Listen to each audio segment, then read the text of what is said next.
Hello, hello, hello, and welcome everybody at the final stage of DragonHack 2020. DragonHack number 6, and also the first online DragonHack. Thank you, everyone, for your contributions. I think that you've exceeded the expectations of everyone involved because we have 10 minutes. We're 10 minutes late because there was so much to see, so much to look at, so much to dive into to get a real good look of the hacks that you've done. You've done 44 hacks. Okay, so that's one hack of uh, of something, and this is my last dead joke for today. I promise. I think we're getting to ready. We're getting ready to get the presentations of the top 5 hacks that you've made in the past 24, should I say 26 hours. Luckily, I hope you weren't occupied by the election coverage because they've told everyone how it ended already in the afternoon. So you had a night full of time just to do your hacks. So the time has come to find out who the top 5 teams are and to hear their pitches. But first, I should also say thank you to Discord for for staying strong with us. We have managed not to completely crash it. Okay, so we stayed online. I hope you all got your goodie bags. I hope you posted quite a lot of stuff on social media with DragonHack LJ or just the DragonHack hashtag. And before we go further with this, I would like to share some rules with you. Okay, so listen very carefully. Those are 3 rules that you have to abide by. So each team will have maximum 3 minutes to present their project. Okay, so 3 minutes. If you go maybe a second or two or a time, no problem, but don't do it. Okay, after that, the judges will ask a few questions. So the basic idea is that each judge asks you one question and you have to answer them. And we will be announcing one team in advance. Yes, so the next team will have a few minutes to prepare. And I'm feeling like at the Maturansky place right now, like 4B, 4C, get ready in the lobby. We'll get in pictures, but 4A is coming on stage and give big hand.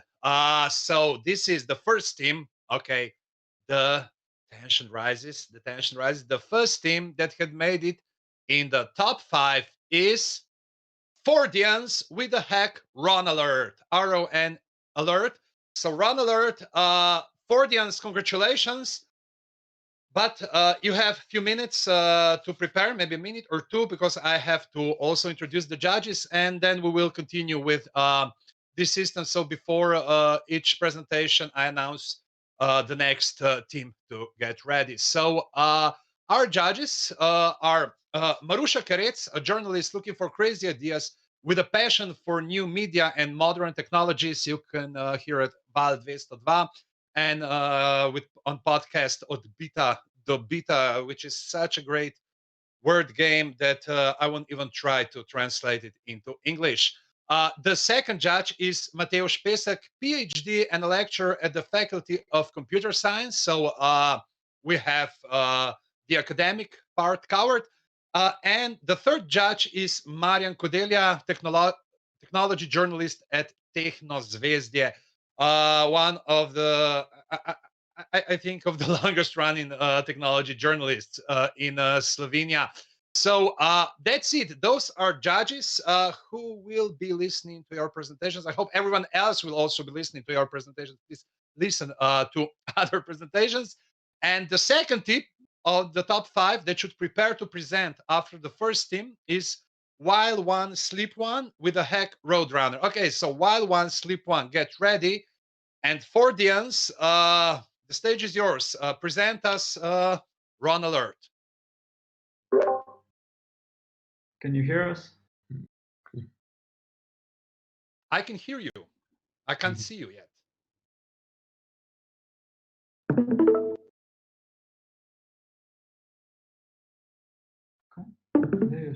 Can you see it? Yeah. Okay.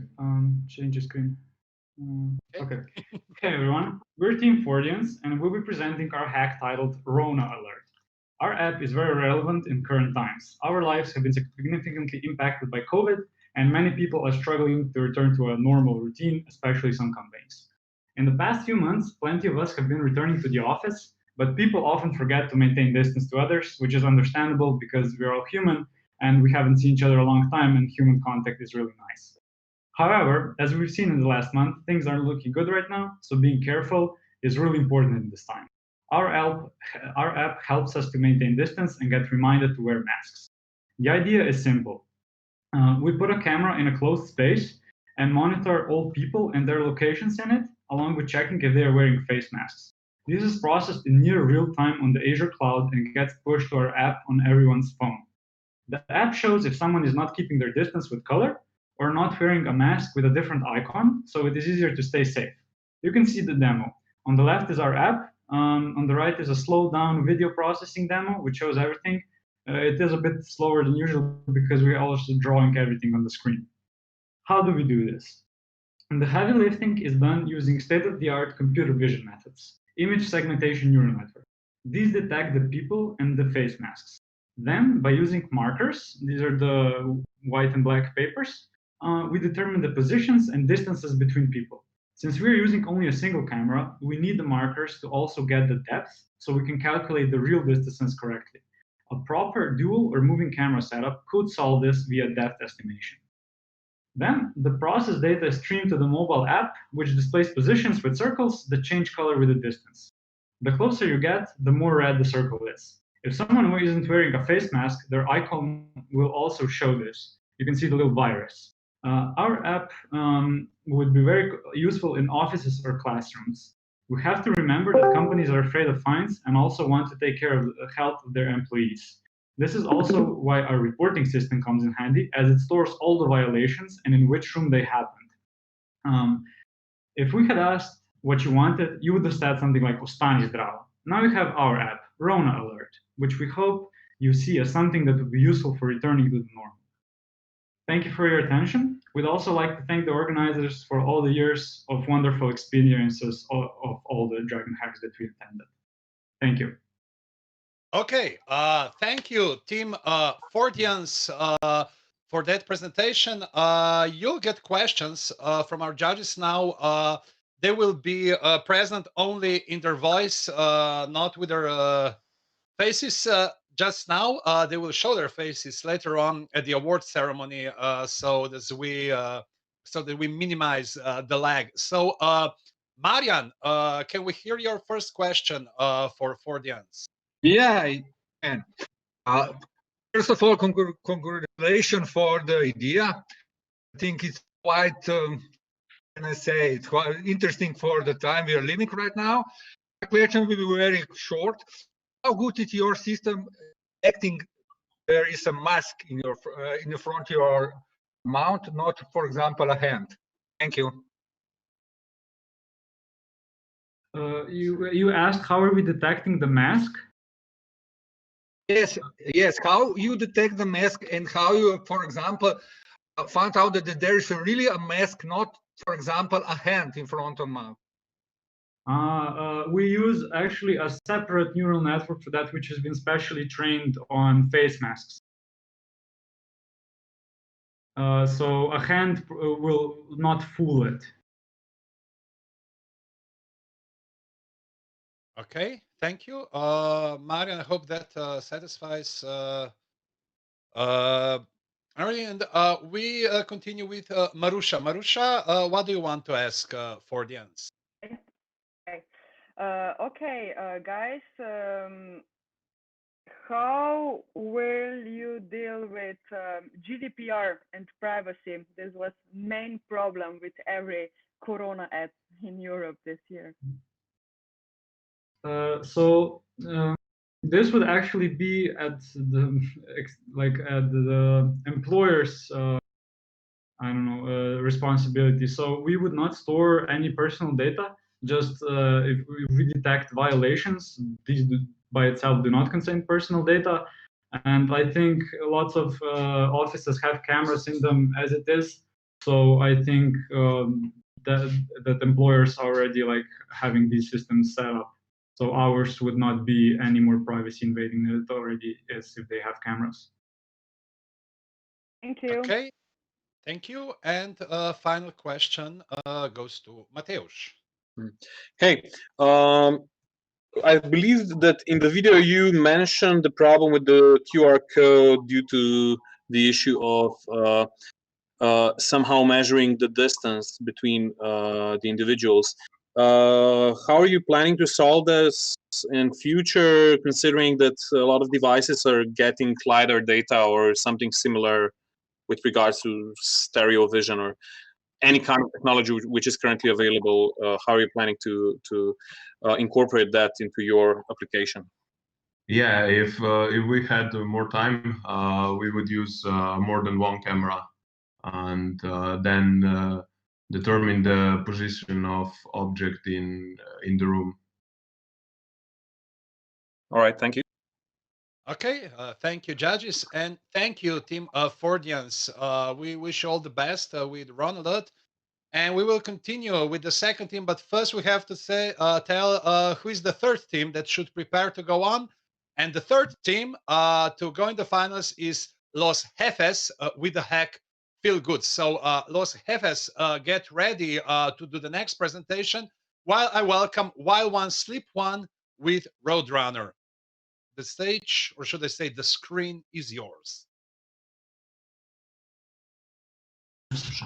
Hello everyone.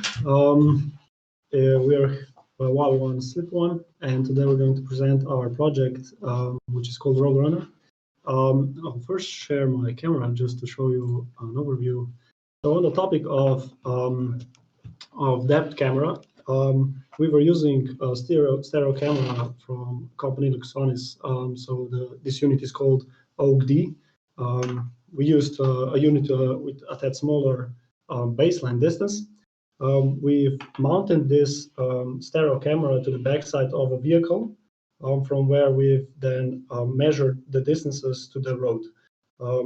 We decided to do that for the sake of evaluating the surface conditions on the road, and we wrote a computer vision program which evaluates this and tries to find the defects in the road. So I'll screen share the software results.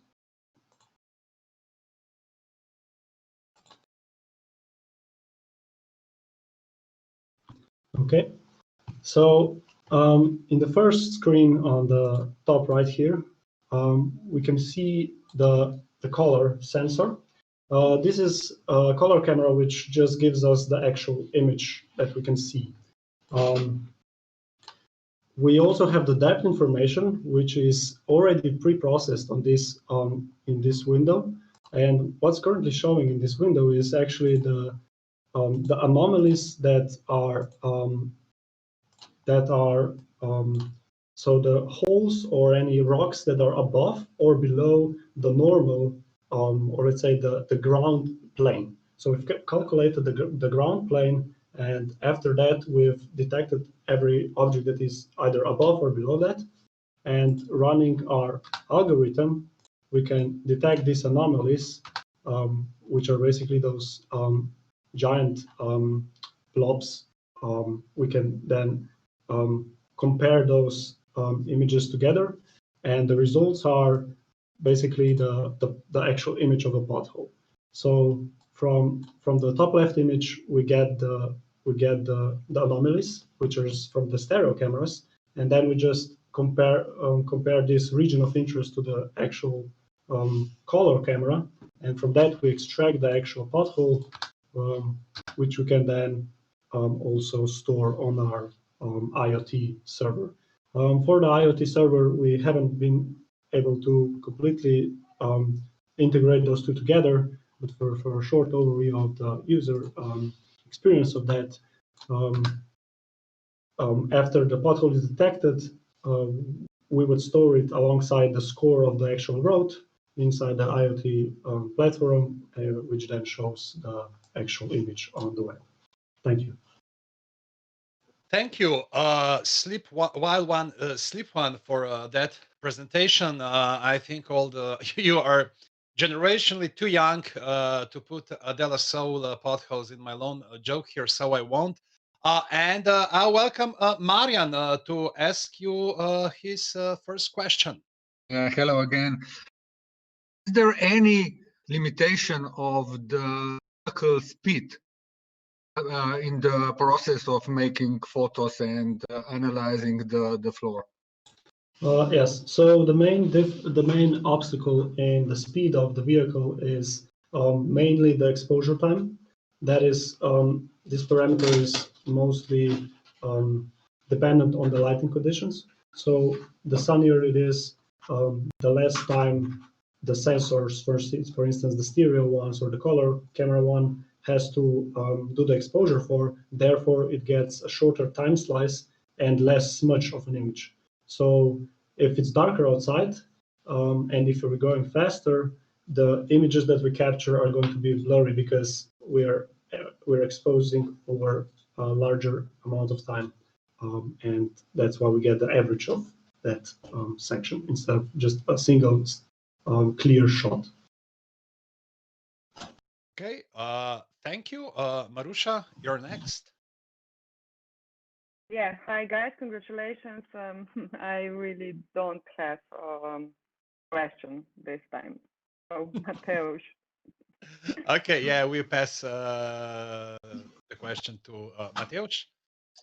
Yeah, I have so many questions. Okay, you can have Marusha's also. So Yeah. that's So the way. one of the question is, what's your prediction about from getting from the point of a prototype to an actual product which can be mounted on like any car without the duct tape? And the second question is, how are you planning to have this data shared maybe within the infotainment systems of the cars, and why not use the car data also, or maybe the mobile phone or mobile sensors data, considering the potholes such as like gyros and accelerometers and stuff like that? So to answer the first question, the road to get this to a market from this standpoint is relatively not simple, but simplified by the fact that the platform that we chose, so the OpenCV AI kit, is embeddable device. So it has support for instance, to be able to just take the module and integrate it into a custom device.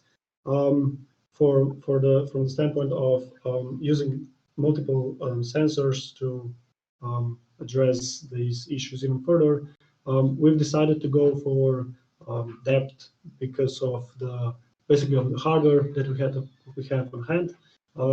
Accelerometer could also be beneficial for small deviations, and from what we've learned in our hackathon was that depth really comes into play for larger anomalies. If we would like to detect smaller ones, we'd have to either shrink the baseline, so have stereo cameras closer together to be able, and then mount the camera closer to the ground, closer to the road. So yeah, maybe rather combining that with accelerometer to get the small wiggles from the car would be easier to pick up the small anomalies on the road. Great, thank you. Okay, thank you, Mateusz. Any more questions, or are you satisfied? No, I am satisfied at this moment. Thank you. Okay, thank you, and thank you to Team Wild One, Sleep One, with their Roadrunner presentation. Now the fourth team that should prepare to go on after the next one is One Last Time with a Hack News Meter. So one last time, get ready. But now let's all welcome the third team presentation. So Los Jefes. Hello. Hi. We're just gonna share our screen. Can you see it? Yes. Okay. Yes. The volume is good? Yeah, we hear you. Okay, let's start. Hey guys, our project is Feel Good, an IoT hack which optimizes office productivity and employee satisfaction. There are a lot of factors that contribute to our overall productivity and satisfaction.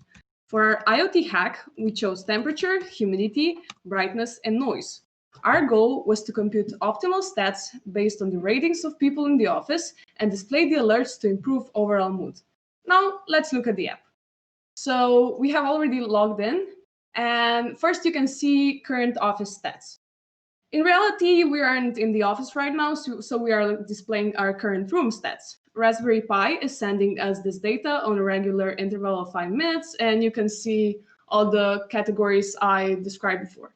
And now we can tell our app how are we feeling. For example, I think the temperature is too hot right now. I'm sweating, I'm nervous, so I'm gonna say I'm frustrated. And we're gonna write this data somewhere, and we can now see it in the Office dashboard.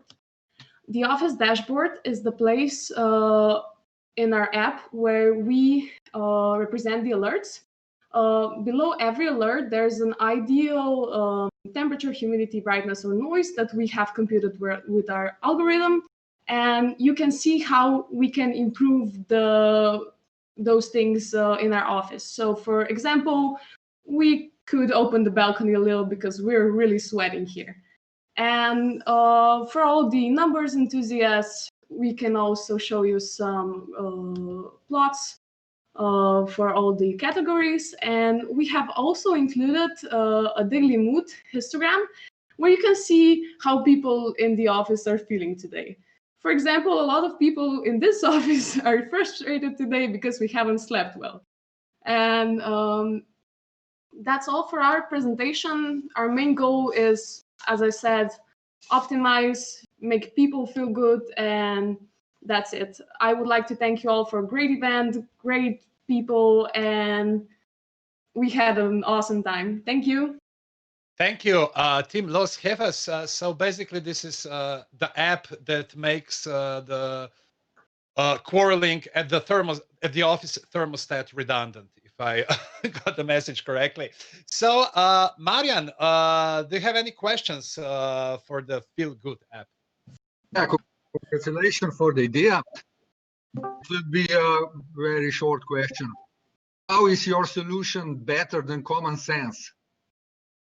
Well, we don't use common sense. Basically, we gather all the data from, let's say, I think we set it up to 15 days before, and our common sense, and sometimes we look in the way that some persons are more important. So some people are more important in the office, and they tend to persuade other people that their vision of what is a perfect office temperature and humidity is right.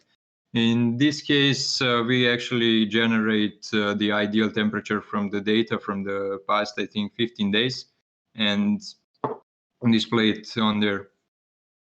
Everyone is included. Everyone has a vote, and every vote is equal. Democracy. Thank you. Thank you. Great answer. Thank you. So, Marusha, any questions? Everyone is included, also bosses or just employees? Everybody in the office. I mean, everybody can log in. So technically, a boss can log in and say that he's frustrated by the situation in the office, but generally, only the people in the office should use it. I'm And joking. you get once per day vote. You can vote once per day, so nobody can spam the OK button or the fantastic or something like that. Okay, great. Looks great. Thank you. Okay, thank you, Marusha. And Mateusz? Yeah, it looks like an awesome product, actually. Considering the sensors themselves, how accurate they are, because like a lot of these different solutions which are already on the market might have this issue with a variety of sensors not being really accurate because they're usually somewhere in a corner of the room and not next to the window and so on. How are you planning to resolve this issue when you have a larger space and have multiple people in different corners of the room having different feelings about the heat or the humidity and so on? Well, we can always use more sensors and just map them to the specific portion of the room. I make virtual offices sort of in one office. or just make more boxes that will do the same thing, but just for more money. So I think adding more sensors and splitting it virtually into more offices would be a better thing, and then we can use those data and make some averages out of, let's say, if we divide the office into 4 parts, we can say that the best thing for the office is somewhere in the middle of all those 4 parts. Thank you. Okay, thank you. Thank you, Los Jefes. And if we combine Marian's and Mateusz's questions, we should use the common sensors, obviously. Now, the 4th theme is already prepared, but we have to tell you which is the 5th theme. So the last theme to do their presentation is Fork Off with the Hack Foodies. So Fork Off, get ready. And while you're getting ready, one last time with News Meter. The screen is yours.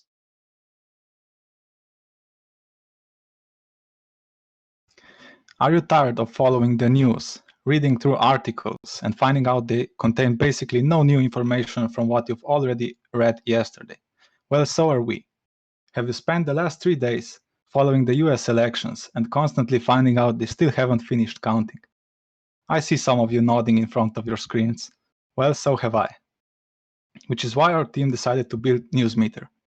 NewsMeter is a news aggregator which tracks how certain topics change through last few days and let you know when something meaningful actually occurs. For example, let's go back to the US elections. Here we can see some crawled news from various sources, all describing the elections. The bars describe how exclusive some news article is, meaning how much its content, represented using word embeddings, differs from the content of previous news about the elections. At the beginning, we can see that we have no knowledge of an event, so any information is considered new and exclusive.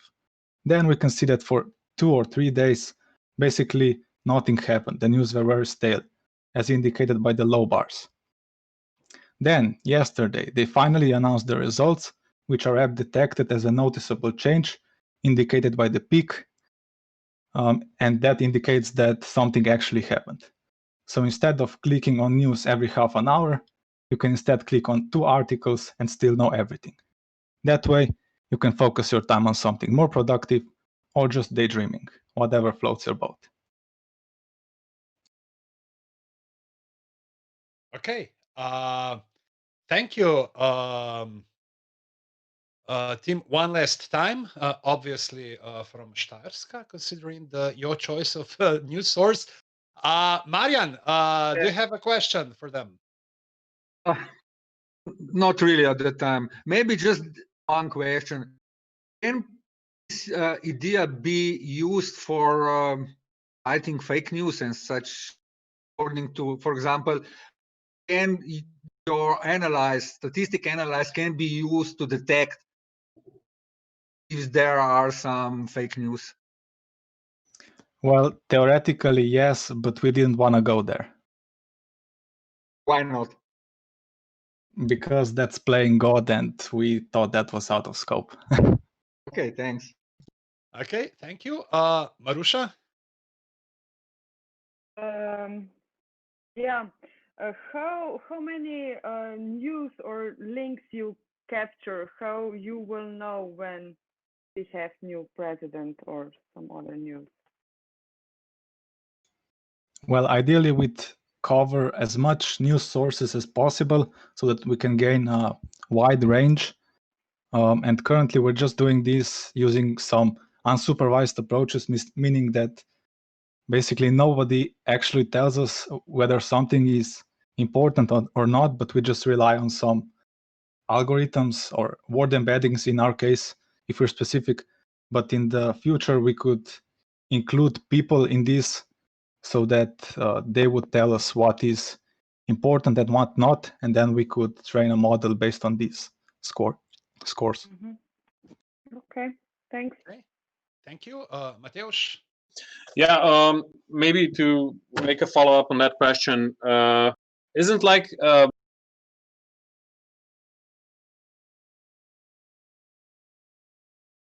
Mateusz, it seems we've lost you.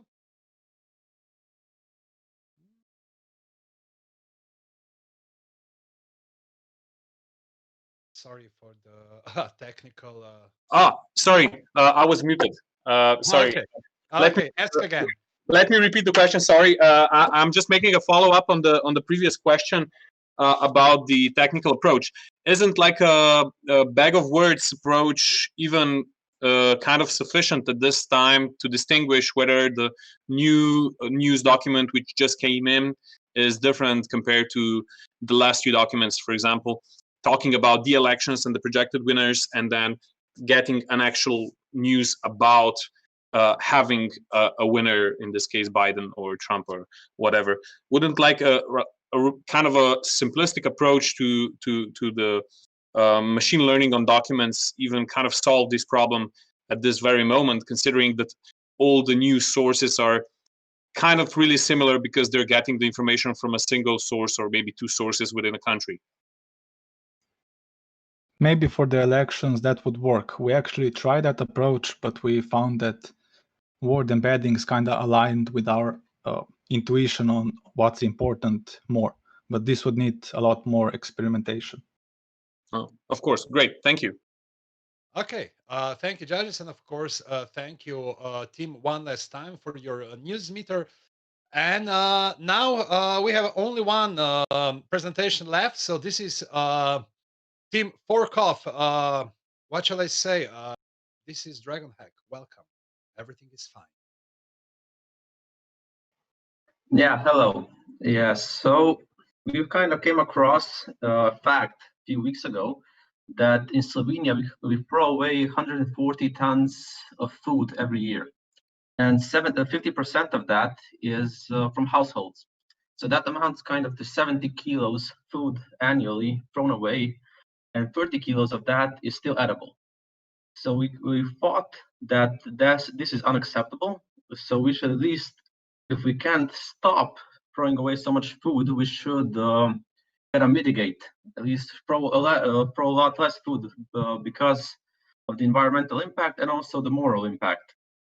So we created an app that would remind the user that its food is about to spoil.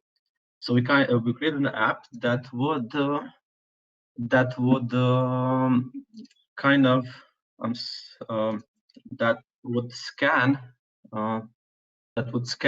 the barcode and extract the expiration date from that barcode and put it in a kind of list of items. Can you see my screen? Yes. Okay, so let me show you. So we have our list of products here. I'm sorry, there seems to be a internet issue. No problem. Just take your time.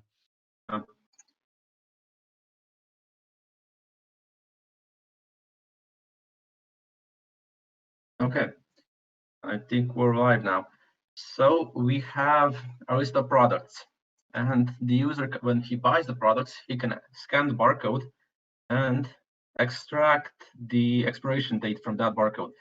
And when he saves the product, it will come to the product list. It will show the item and the expiration date, and kind of 3 days before the expiration date, it would remind the user that the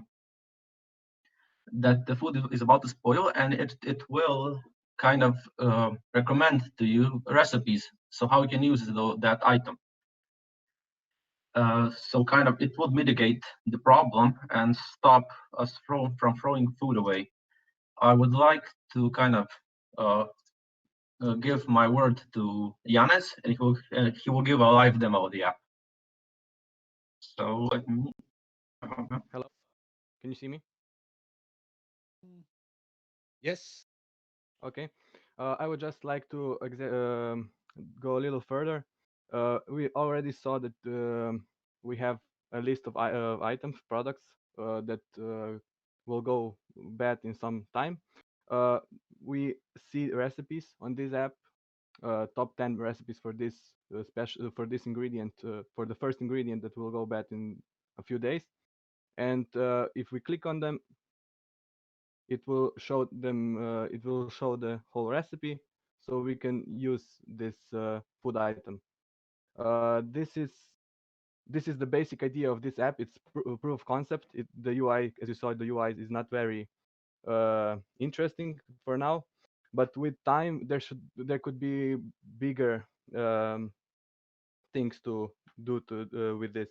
With time, we could encourage even more manufacturers to build barcodes that would have date time of expiration, so we could incorporate this even more. Even we could track the spending of the family easily. We could expand the app, so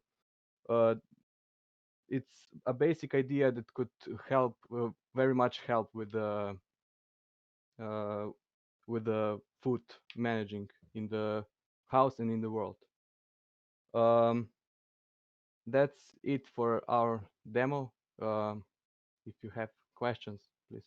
Okay, thank you, Team Forkov. I think the judges have questions. So, Marian, just shoot away. Oh, thank you. Usually when I'm reviewing such kind of application, I have a problem asking how can you get people to really use applications, scan barcode, doing input, because I'm too lazy for such kind of. This is yeah, with time we were thinking to add IoT devices like scanner that you would simply just swipe your product next to it. This swiper could be next to the fridge or something, so we would swipe. Or even better idea, with popularity, we could add codes to the receipt or the check in the store. So we would just scan the check, and the food items would automatically be imported into the application. We saw a fault in today's apps that already do the food managing apps. We could the problem was that the problem was that you had to input the expiration date, so we wanted to do this automatically with the scanning of the barcode. So it's not just one approach we want to do. Okay, thank you. Okay, thank you, Marusha.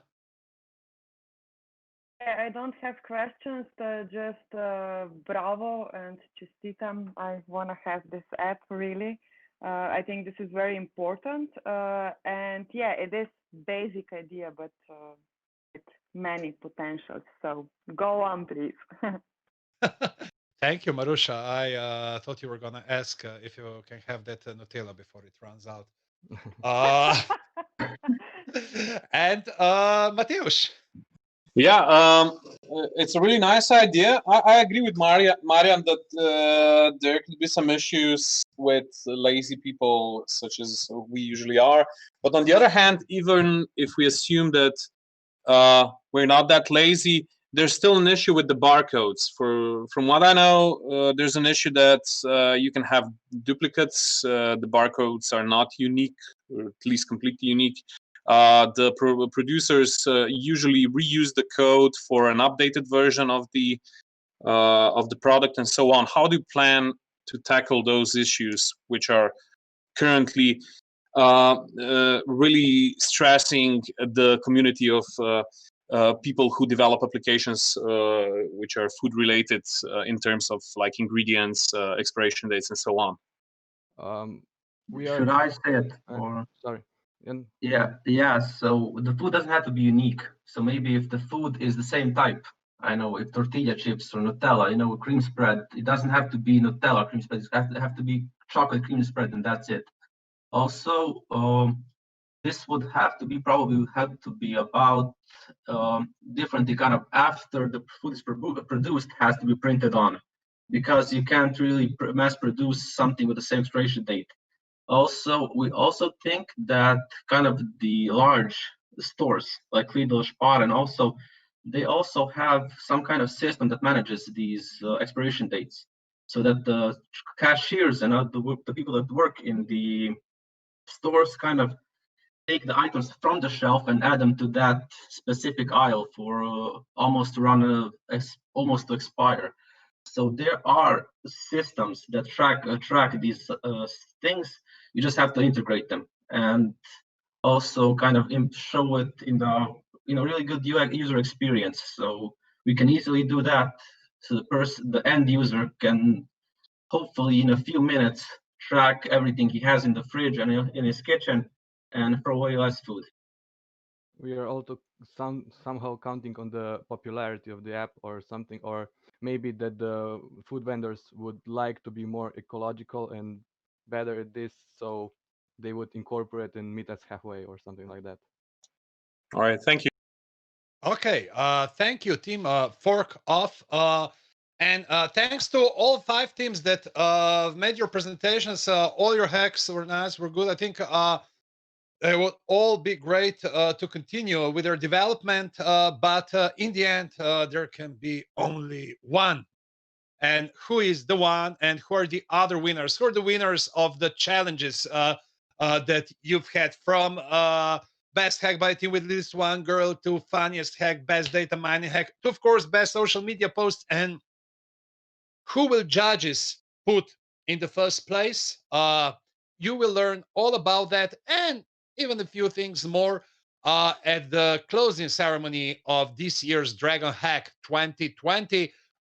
We will find each other on the channel closing ceremony in about 10-15 minutes. Let's say just get there at about 10 past 3 at least, and then we start. So don't go far away.